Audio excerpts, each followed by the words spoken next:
Why is it that every time you hit a new flexibility PR that you can only do it when you're completely warm, and even when you think you're making progress, you check your cold flexibility the next day or in the next few days and you've not even moved an inch, and sometimes you're even tighter?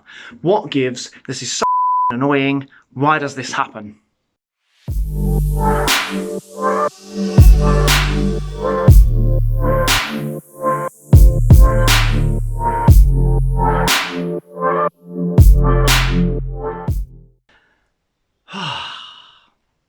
And now we've got that out of the way and we've calmed down a little bit, guys. Today's video is going to be all about helping you guys level up your cold flexibility. So taking your training ranges of motion and turning them into almost out of bed, unwarmed up, unprepared ranges of motion. Because let's face it, that is the only thing that really counts when push comes to shove. If you're out in a bar and people have seen you on Instagram doing splits, believe me, they are going to ask you to show them in person, and you better not have the answer I had for quite some time, which was, "Oh, I'm sorry, I can't do it. I need a warm up. There's not enough equipment. Give me half an hour to pre-stretch, and then I might be able to show you. Yeah. You sure? Can you wait around for that, guys?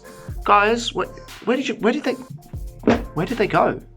And I'm sorry to do this, guys, but I've got to red pill you a little bit here, and I've got to stay true to my channel name and tell you how it is. The bottom line is it takes ages and ages to get advanced flexibility positions cold, especially if you're someone like me who in his early 20s couldn't touch his toes. I remember doing yoga for the first time and not getting anywhere near the floor in my forward fold, even with a rounded back. And I remember doing the classic supine hamstring mobility test and barely getting 45 degrees back then. So if you are starting where I did, and if you are someone like me who has quite thick fascia and dense connective tissue and just isn't naturally pliable whatsoever, you are going to be looking at a long time. And my journey here really does illustrate this. So going back to the beginning of 2019, I dedicated myself to flexibility work. That was the year that I told myself I was going to get front splits, side splits, the pancake and the pike. Basically all of the sought after and coveted lower body flexibility goals. I wanted to tick them all off in 2019, and I was going to be super consistent, and that was the year I was going to do that. Hopefully by Christmas of 2019 I would have had all 4 ticked off. I wasn't so bothered about them being cold. This just meant I had to hit the position at least once in my entire life. And to cut the long story short, by the middle of 2019, so around June 2019, I could display a decent pike and a decent pancake, particularly when I was using assisted weights, so people pushing me into the pancake or using a Jefferson curl to go into my forward fold. I'd achieved a reasonably good standard, but the real magic happened the day before my 28th birthday on the 23rd of August 2019, when I managed to touch down for the first time in my entire life, front thigh, back thigh and balls to floor in a front split. After doing that, I naively thought it wouldn't take me long to start working on the right side, solidify the right side, get that flat, and then I could just go ahead and smash the side splits. And then boom, by Christmas time, I'd have hit all the positions, even if it was only once, even for just the gram photos. Didn't seem too much to ask, right? Well, in reality, it was asking way too much. I only touched down on my good side in the front splits that year, one more time 2 months later in October, and even then it was a struggle. My right side never gained any range, and my side splits pretty much went nowhere. And through the winter of 2019 into the kind of early part of 2020, I gave up on all flexibility training in general and just did general leg training, probably and mostly because the temperatures are colder and it's just not as conducive to flexibility training, and my motivation went down. Having said that, I picked it all back up when the COVID BS started and the gyms closed and the season started turning back to spring in 2020. It was the perfect time to pick this all up again, and it took me a little over a month. I think it was 4 to 6 weeks. So by May 2020, I managed to flatten out on my right side as well. So I touched down on my bad side for the front splits, and then 3 months after that, on guess what day, the 23rd of August 2020, so the day before my 29th birthday, a whole year before I first touched down for the very first time in my life in the front splits, yep, I managed to touch down in the side splits. So it was really cool to keep that kind of iconic pattern of doing these big flexibility goals the day before my birthday, kind of year in, year out. It was really nice to do that again. Again though, to this day, I've only ever touched down fully flat in side splits that one time. And then fast forwarding to the current moment, it was April 2021 where I first ever got into a cold, flat front split on my good side. When I say cold, I don't mean straight out of bed, but I do mean no pre-stretching, no warm up, no nothing. Just walk over to the training place, try the splits, slide on down, contract, relax, and get nicely into the position. And around the kind of spring of 2021 was when I noticed that I can now find a pancake pretty much cold, where I just pull my head down and my chest forwards and I can hang out in the position at will. So if you've been following along this far, don't be too disappointed. Yep, you've probably done the maths. That is pretty much 2 years worth of consistent work with a 6-month gap in between.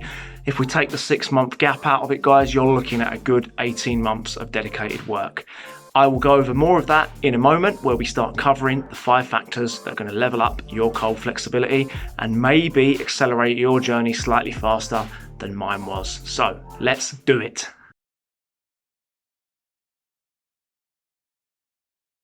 So, first factor that we're going to cover that's crucial for your success with flexibility is just being consistent. I mean, how damn cliche is that?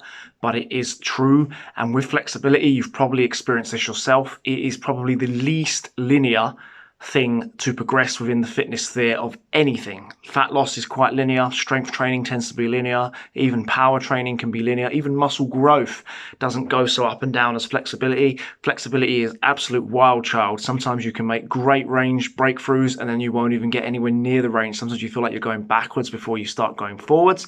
This is fine. I'm not going to cover the exact methods I use to train these positions, but I have written extensively on this on my website, which I'll leave links down below to a few articles that you may find interesting, which go more into what I actually did and what my training methods were.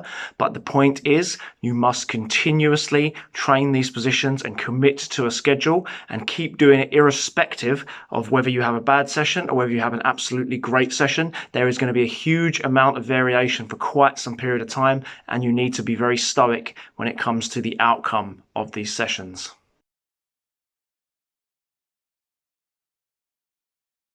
Factor number 2 is for those that have done any loaded forms of stretching like Jefferson curls, Pancake, good mornings, maybe even active loaded splits, or anywhere where you're using resistance to push you into the position.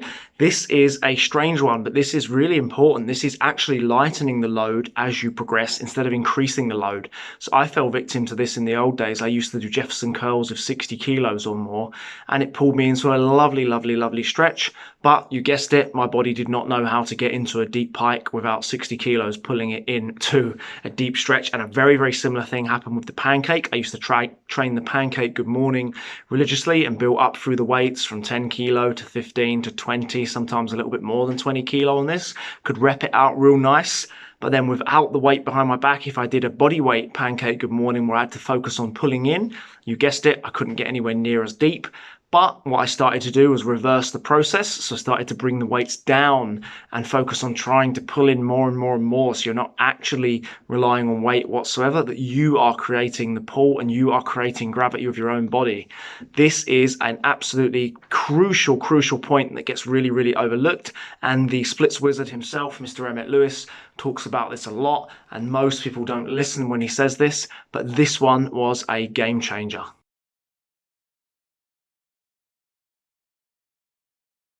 So the third factor here is another cliche one, but this is the use it or lose it principle. Again, this gets lost in translation. This doesn't mean that if you get a split for the first time ever, you need to keep going into a full split in order to keep it. It just means that you need to stay limber.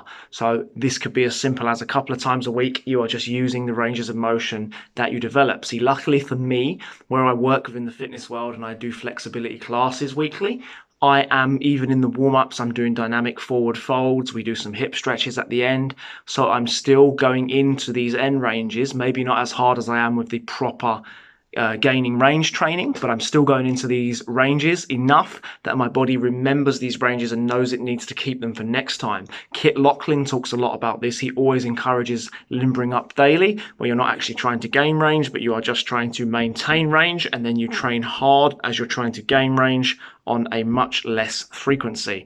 So you must use these ranges. There is no point trying to build all these ranges expecting to sit back and keep them.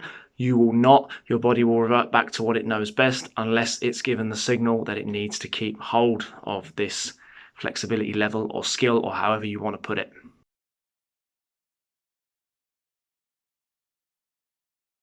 Number 4 is a slightly alternate point, but this is basically thinking of it all as strength training. So let me explain.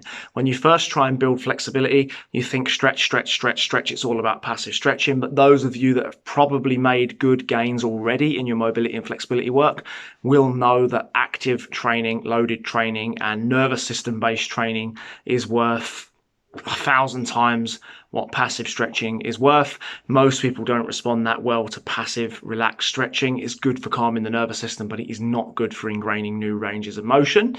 So examples of this, let's say that you've got quite a tight chest.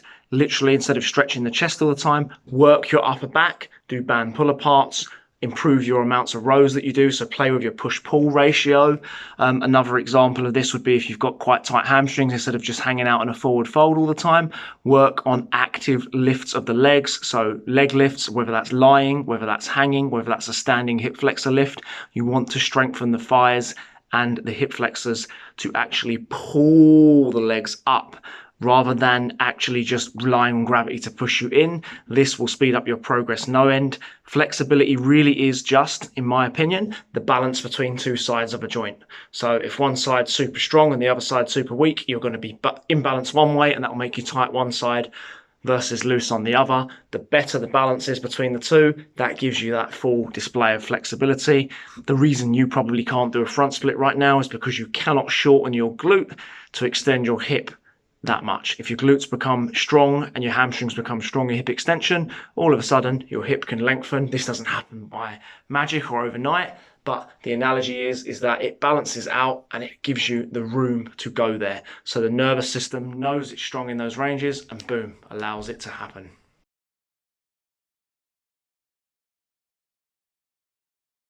And the last point here, guys, is one that will free you mentally, and that is do not measure your cold ranges of motion much at all. In other words, relax, be stoic once again. Don't worry too much about it. Stay consistent, like I said in point number 1. There is no point testing this all the time. It will vary wildly. I find flexibility, if you're quite unrecovered, if you do other strength training and everything else, the flexibility will not be as displayable when you are slightly down in the dumps, shall we say, from doing a lot of workload. So it's never a true reflection of your range. Just know that if you recovered and you took a step back, you may be able to display a lot more flexibility than you currently can at the moment. So it doesn't mean if you get out of bed one day and you realize you're super, super tight that all your flexibility work has gone out the window. It takes an awful long time to notice this. And this is only something I've started playing around with now. And like we've said in the video before, 18 months or so this has taken me to get to the point where I'm starting to notice that these ranges are becoming accessible, literally, when I want them almost. And even then, they're not perfect, but they're a lot better than they were. Basically, one day it will just click. When it clicks, you'll get it. If it doesn't click, keep working, keep approaching it the right way, and eventually it will get there. Keep in mind, it's like the age-old cliche, another cliche. We've got a video full of cliches here, but it's like if it took you 10 years to get tight, it's not going to take you 10 weeks to get loose. You have to look at it like that to properly repattern your pure cold flexibility. If you were super tight like me for many years and probably never had these ranges to begin with, it's going to take some damn time before you can express that cold, and that's so ingrained into your system. But the good news, so every cloud has a silver lining, another cliche, no, but it's true. The good news is that once you get it to where it starts to become cold, all it takes is a little bit of using that range of motion, and you probably don't even need to do any range of motion training past that point to maintain it. And you should have these for life, providing you don't end up as a couch potato, or God forbid something worse happens, like you become ill or you lose your limbs, or etc. These are extreme scenarios, but they're worth considering. So once you get it, you've got it for life. So like I said, it is a marathon, not a sprint, very much so with flexibility training. And that's the end of the video. Thanks for watching, guys. I hope you enjoyed it. Let me know down below if you've had different experiences with flexibility training. Is there anything that you're working on right now that seems to be stubborn? Was there something that didn't take much training? Did you get some of these big moves really quick? Are they taking forever? Did they take ages? What did you learn? Share it all down below, guys. Always happy to read and get involved with you. I try to reply to all comments I get, and I love hearing about it. And just a quick reminder, in the description box down below, you're going to find links to a variety of articles I've written all about flexibility that do cover my approaches to training that got me these positions the way that I can do them now. This is my general philosophy when it comes to gaining flexibility. With that said, guys, if you like the video, please give me a thumbs up. I'd appreciate the support. Consider subscribing to the channel if you like the nature of this content. I do plan on doing more videos like this in the future. And with that said, guys, have a great day ahead, and I'll catch up with you all in the next video. Peace out.